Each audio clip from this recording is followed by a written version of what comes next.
Need my reader to read. But before she reads that, I want her to go up and I want her to read that 21st verse first. Read that 21st verse first. But after long abstinence. After long abstinence. How many know what abstinence means? Abstinence means don't do it. Abstinence means not partaking in something. Abstinence means a lack of or not doing. So after a long abstinence, read. Paul stood forth in the midst of them and said, Sirs, ye shall have hearkened unto me and not have loosened from Crete. So remember when Elder Williams was telling us that Paul had told them, look, hey, God is saying it's not your time to go because you need to just sit and wait. And a lot of times, God is telling us, stop, don't go, wait, but we go anyway. And as we see what happened here with Paul and those on the ship, they went anyway. And when they went anyway, the storm came up, and which a lot of us, it happens to us if you don't hearken to God. If you don't listen to God, when God says, look, I have a plan for you, but I need you to wait. And we go about it and do it our own selves, then we walk into this storm, and this storm comes up. So they come into this storm and it started tossing and turning on the ship and started destroying the ship. And Paul said, Sirs, you should have listened to me. Now, he wasn't saying I told you so. He was just saying you should have listened to me. Keep reading that. To have gained this harm and loss. Keep going. And now I exhort you to be of good cheer. Now Paul said, you should have listened to me, but since you didn't, we're in the middle of this storm. Paul said, I want you to be of good cheer. Paul said, I don't want you to worry about it. You're in the middle of this storm. You got all these waves. They had that typhoon that just hit the Philippines, and it's probably going to be one of the worst storms in history. It hit the Philippines as a Category 5 hurricane. It hit the Philippines as a Category 5. Katrina hit as a 3, 3.5. Rita hit as a 3. And you see the damage that was done there. This was a Category 5 storm that hit this nation. So a lot of us are feeling like some of the storms in our lives are a Category 5. So Paul said, be of good cheer. Read. For there shall be no loss of any man's life among you, but of the ship. So Paul said, look, even though you didn't listen, I want you to be of good cheer. Because if you stick with me, there's going to be no loss of life. The only thing that's going to be destroyed is the ship. Okay? So let's start with that 27th verse. Go ahead and read 27th verse for me. But when the 14th night was come. The 14th night. Now, if you remember, in the 21st verse, Paul had been abstinent. He was absent. In other words, he hadn't eaten or drink anything. Okay? 14 days. Paul had been on a fast for 14 days. And a lot of the people and a lot of the men in the ship had been on a fast for 14 days. So it said on the 14th night was come. Okay? It's very important. On the 14th night. How many of you have been praying for 14 days? For something? How many of you have been praying for 14 years? How many of you have been praying for 14 months, 14 minutes? How many of you have been praying for this amount of time? I want you to think about that. But it said, when the 14th night was come, read. As we were driven up and down in the Andrea. So a lot of us we've been asking and seeking for 14 days, 14 years, 14 months, 14 minutes. We've been seeking and asking God, and we've been up and down like this wind that's been blowing us and this storm that's come upon us, and the waves are up this high, and then it's tossing you this way, and tossing you that way, and you can't get your balance, and you're trying, and you can't get your sea legs. And it's so funny when we're riding, Sasha and Jacob will get right here on the console. Now, when they first started riding, they couldn't get their footing, and they would fall and go this way and that way. But now, you get up there, I don't care how fast you turn that turn, they lean with it. They go this way. They're like this. And they don't move. They're right there. They lean. Then they look at you. And they got their sea-bearing legs. But it said, when the 14th night was come and we were driven up and down. Read. About midnight. Now look at this. About the 14th night was come. Now, don't it always seem darkest at midnight or right before or between midnight and dawn? It's the darkest.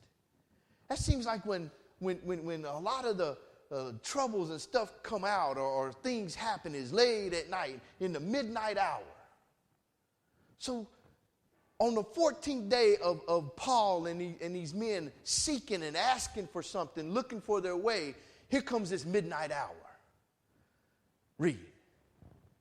The shipmen deemed that they drew near to some country. So they didn't know where they were. So how many of us are on this journey and we've been tossed and turned and the storms have come up and now we were going this way and the storm has turned us this way and that way and we don't even know which direction we're going now. Read. And sounded and found it 20 fathoms. And when they were gone a little farther, they sounded again and found it 15 fathoms. So this is the first use of sonar or radar. They made a noise on a bong or on a drum, and when it echoed back, that's how they kind of judged the distance on how close or how far away they were. But they couldn't see because of the storm. They were driving blindly, if you want to say, on the ship. The ship was just being at the mercy of the storm and being tossed whichever way it wanted to go. So they're sounding on these drums or on these bongs, and they're trying to figure out how close they are to land. And they sounded it one time, and it was this far away. And then they sounded it again, and they found out they were getting closer and closer. Read. The fearing lest we should fall upon rocks, have fallen upon rocks, they cast 4 anchors out of the stern and wished for the day. And as the shipmen were about to flee out of the ship, when they were let down the boat into the sea, under color as though they would have cast anchors out of the foreship. So they're trying to figure out how close they are to the shore, and they know that the route that they're taking, there's going to be these rocks there. There's going to be these reefs there, and they could tear up the ship. And maybe some of them had started hitting these rocks and started tearing off the side and started punching holes into the bottom of the hull. How many of us right now are at that point where we're drifting on this sea? This storm has got us tossing and turning, and we don't know which way to go. We want to go this way. We know which direction we want to go, but the storm has caused us to get off track a little bit because the storms in our lives are these immense storms. They're Category 5 hurricanes and F6 tornadoes, and they've got us just discombobulated. We don't know if we're going, which way we're going. We don't know which way is north. We don't know which way is south. We're just confused, and we're trying to gain our bearings to get back on track. And then how many of us are so scared in the midst of these storms that we just want to jump ship?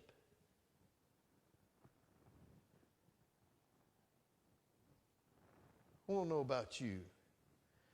Now, we were on a ship, and we had 20-foot waves. And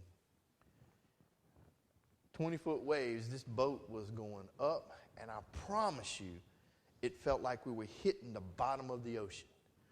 Ship was coming up and coming down, coming up, coming down. Roll this way, roll that way. But never once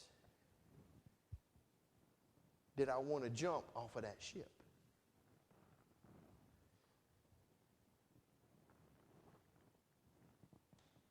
If it's tossing that ship that way, think about how the storm is going to toss you that way. This ship weighs a whole lot more than you do. It's got more size and more mass than you do. But if you jump off that ship, think about what them waves and that storm will do to you. Come here, Andre. Come here, Andre. Y'all come here. The three ones right there. Come on, Ari. Okay.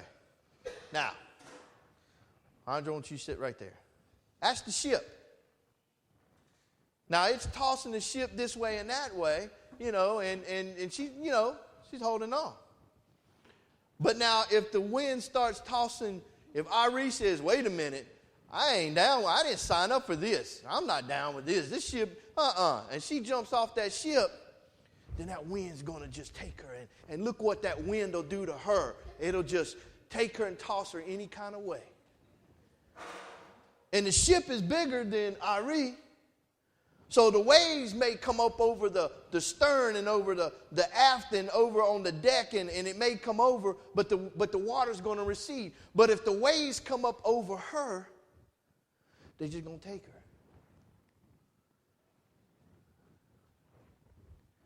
Thank you. So a lot of us are been waiting on something for 14 years, for 14 months, for 14 minutes, and we've been waiting and the storm is coming on us. The storm is tossing us, and we're ready to jump ship. But if you jump ship, you're going to drown, because them waves are going to just crash on you. Stay on that ship. The ship may eventually break apart, but stay on that ship till you get to your destination. Read. Paul said to the centurion and to the soldiers, except these abide in the ship, ye cannot be saved. Except ye abide in the ship. That what it said? In the ship. Except if you abide in the ship. In other words, if you stay in the ship, read. You cannot be saved. You cannot be. So what it's saying is except. So if you don't stay in the ship where there's protection, you can't be saved. Except ye abide in the ship. So it's saying if you choose to leave the ship, you can't be saved. Read. The soldiers cut off the ropes of the boat and let her fall off. And while the day was coming on, Paul besought them all to take meat, saying, this day is the 14th day that we have tarried and continued fasting, having taken nothing. Okay, stop right there. So Paul said, look, you need to stay in the ship. Paul said, you got to stay in the ship. If you leave this ship, then the waves are going to get you. You're going to drown. How many of you, see the enemy, I want to show you something. The enemy is a master deceiver. The enemy is a good liar. The enemy will tell you, you need to get off that ship because that ship is going to sink. You need to go ahead and get in this little lifeboat and get off this ship and ride this lifeboat. But that lifeboat is just as small than the person. See, the enemy wants you to get off the ship, so he'll give you false hope. Get on that life raft. Okay? But look what Paul told him. Paul said, look, 14 days without eating. Let's go ahead and eat something. Let's build our strength. I want you to stay on that ship.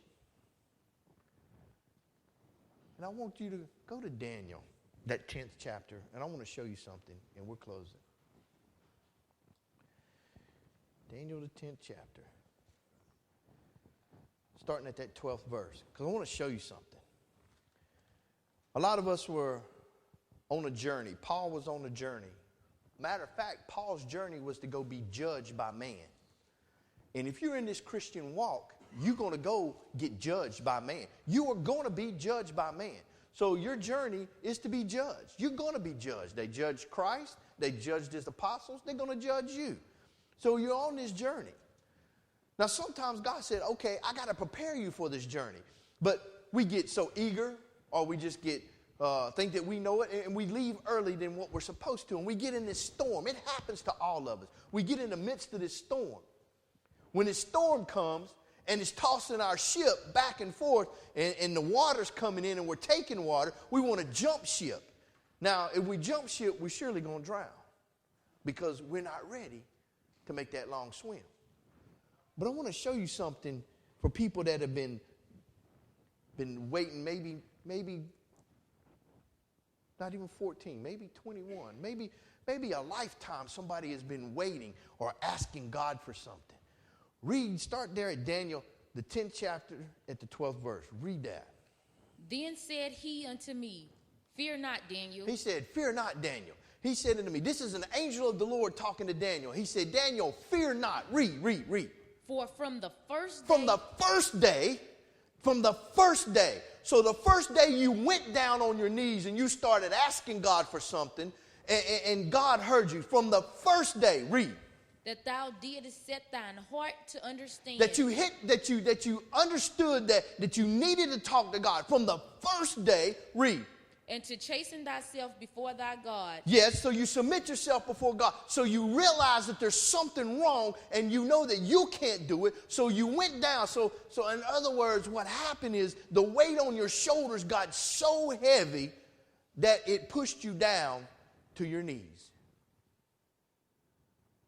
And once you got on your knees, you understood that the reason you were on your knees is to pray. And you started praying to God. And it said the first day that you prayed to God and that you read. Thy words were heard. The word God heard you read. And I come for thy word. And I came for thy word. So the angel said, don't fret. He said, from the first day that you started praying, God heard you. And he said, I'm come to answer your prayers. Now Daniel had been fasting for 21 days and hadn't heard an answer from God. How many of us have been asking God and asking God and asking God and asking God, and we ain't heard an answer? We're on this ship and we haven't heard the answer from God, so we get out on our ship and we go looking for the answer. In other words, we're not waiting on God, we're going to go find God's answer. So we get in our boat and we get in the middle of this storm. And the storm has got us this way and that way. And we want to jump ship because we ain't heard from God. When we've been asking God and asking God and asking God, it may be 14 years, 21 years. It may even be a lifetime. But we haven't heard what we want to hear from God. But look what he said. He said, from the first day that you asked God, he heard you. From the first day, he heard you. And the angel said, I've come for that answer. Read this, because this is going to tell you why it's taking so long for your answer from God. I want to tell you right now that each and every one of you here have been chosen for a reason. You have a season. Some of your seasons are now. Some of your seasons are for later. But you're here because you're a chosen generation. You are a peculiar people. You are a royal priesthood. And from the first day that you asked God for something, he heard you. He heard you. But the enemy knows what you're destined to be. The enemy knows who you're going to be. The enemy knows the kind of power that you have. The enemy knows you. And the enemy don't want you to come up out of the addiction that you're in, the frustration that you're in. He don't want you to come out of that clay. He don't want you to come out of the pig mud. And he don't want you to come up. He wants you to stay down. Read why it took so long. But the prince of the kingdom of Persia. The prince of the kingdom of Persia. In other words, here, this is what happened. Your prayer went up. And when it went up, it reached God's ears. And God said, I'm sending an answer. And when he sent an answer back down, Satan, who is the prince of Persia, delayed the message. Read. Withstood me 120 days. 21 days. So when the message came, in other words, I need my young folks to come up here. Come on up here. Come here, Elijah. Come on up here. Come on, Reed. Come on. Come on. Elijah, you're gonna be the answer. Come here. I want you right here. I want you over here because you're the answer. You're the answer. You're the angel coming with the answer. So what happened was these right here, they've been asking God and they hadn't been getting an answer, and they're on the verge of giving up. Okay? Y'all big ones, come on up here. Y'all come over here. So they've been asking. Now, Reed, you're gonna be the prayer and the answer, okay? So they've been asking. So when they started asking, Reed started going like this. Go in between. Come this way. Go back that way. So they're not really thinking nothing about it. Okay, come on. So she's over here. Here's the prayer that they asked God for. And God said, I heard my child, and my child needs me, and I need to send an answer back down. So now, here's the prayer and the answer. Grab her hand, because she's getting ready to go back down. So now, the prayer kind of just, you know how you just kind of mingle with a crowd, and just sit there, and people don't notice you, and, you know. And it's easy for her because look at your prayer. Your prayer is a small thing. It may be big to you, but the prayer, look how the prayer is compacted and it goes through. But look now, the prayer has the answer and the messenger to guard the answer to come back down. Now, they say, wait a minute, hold on. Wait a minute, I kind of remember that green dress. Well, hold on, who is this? Back up some. Back up. Don't be scared. Back up. So now,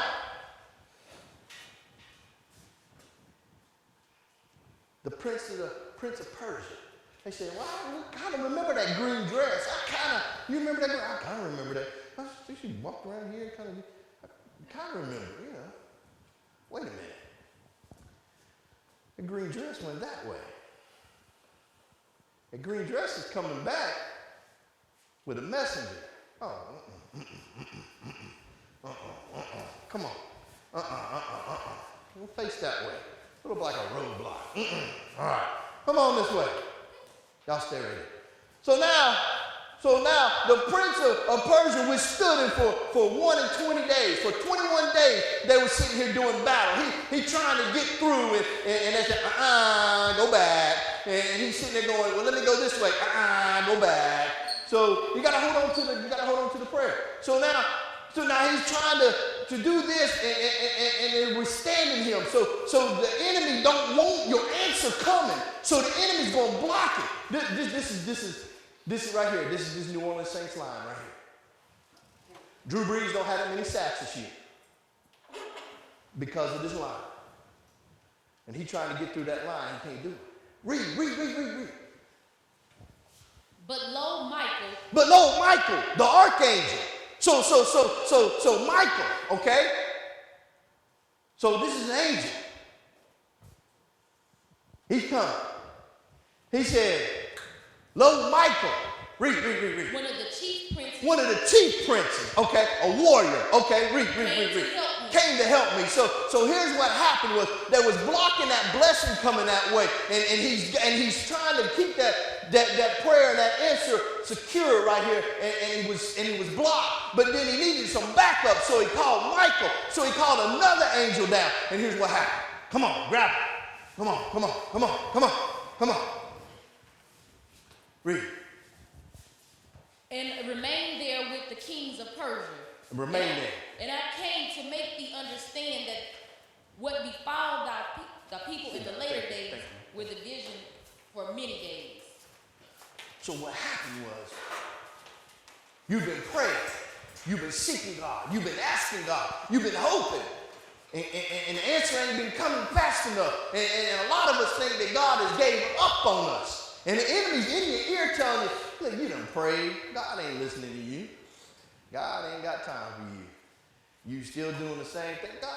God, and the devil will tell you that God don't hear no sinner's prayer. And I tell you what, the devil is a lie, because if God didn't hear a sinner's prayer, wouldn't nobody be saved. So the enemy's in your ear saying, oh, look, God ain't answering you. God don't want nothing to do with you. Well, maybe God didn't hear you. Why don't you go see for yourself? So we get in that boat. We start looking for our own answers instead of being patient and waiting on God. And in our impatience, we get caught up in a storm. And even though we're in that storm, we can call out to God. Even in the storm that we created, we can still call out to God. And God will calm that storm. But we don't want to hear that, because the enemy's saying, oh, your ship's getting ready to get sunk. You need to bail out. You need to bail out. So you want to jump ship. But God said, from the first day I heard your prayer, the first day I heard your request, I heard it and I sent your answer. But the enemy don't want you to have that answer. He don't want you to have it. He wants you to stay busted. He wants you to stay broke. He wants you to stay dusty. He wants you to stay confused. He wants you to stay just jacked up. The enemy wants you to stay that way. Because if you stay that way, then the calling God has on you will never manifest itself. Because the enemy knows what you've been called to do. The enemy knows the power that you have. The enemy knows. So today I want to challenge you. You hear me say it all the time. Stop telling your God how big your storm is. You tell your storm how big your God is. And God will calm that storm. Just because you ain't received the answer overnight, don't mean God said no. Just because he didn't say nothing, don't mean it's a no. It just means it's not your time yet. Everything in due season. Word of God tells us in due season, if we faint not. If we faint not. Don't give up. Keep on keeping on. Keep on trying. Keep on seeking God. When you want something, Elijah, when you want something bad enough, how bad do you bug your mom? You bug her, don't you? Mama, can I get this? Mama, can I get this? Mama, can I get this? Elijah, I done told you. Mama, can I get this? Elijah, I done told you. He go outside, play, come back in. Mama, can I get this? Elijah, what did I tell you 15 minutes ago? He go do something else. He go make up him a little song and get his mama all happy and stuff and make her laugh and stuff. Mama, can I get this? Elijah, what did I tell you? But he asked her so many times that she tired of him asking her for it. She says, okay. We've all done that as parents. Guess what? Do the same thing to God. Keep asking. Keep asking. Keep asking. Keep asking. And you know what? God's eventually going to say, okay, here's what you need to do. Don't give up. Remember, your answer is on the way. Your answer is on the way. Don't give up. Your answer is on the way. We're standing.